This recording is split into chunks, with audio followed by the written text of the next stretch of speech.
په یو له سرداب څخه د زیارت نامو کې موږ امام اثر علیه السلام ته داسې عرض کوو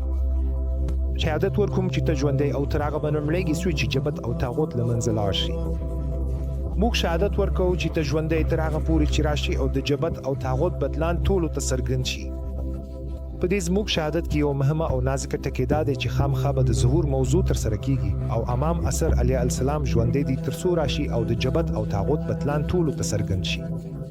په دې نړۍ کې هیڅکله عدل او انصاف نه ټینګیږي مګر د حضرت صدیق سلام الله علیه د وینې انتقام اخیستو سره. ځکه چې هر جنایت چې د تعریف په اوږدو کې شوې ده دا نه ده شوې مګر د همدې ډول جنایت له امله چې د دوو لینانو ترسره کړي. عمر سر پرې کړ او ابوبکر نیل ته ووایه موږ هر څه چې زغمو دا ټول د هماغه دروازې له شا څخه دي خو تر ټولو زیات هغه څوک چې د دې ظهور د دې انتقام اخیستو او د دې جبت او طاغوت د بطلان هیله لري بل څوک نه دی پرته له خپل امام اثر علیه السلام. او موږ څومره دا کوو د حضرت ظهور ته تر څو د حضرت صدیق او خپل امام اثر علیه السلام زړونه تسلي شي. د نجات دا وای دا کار کوي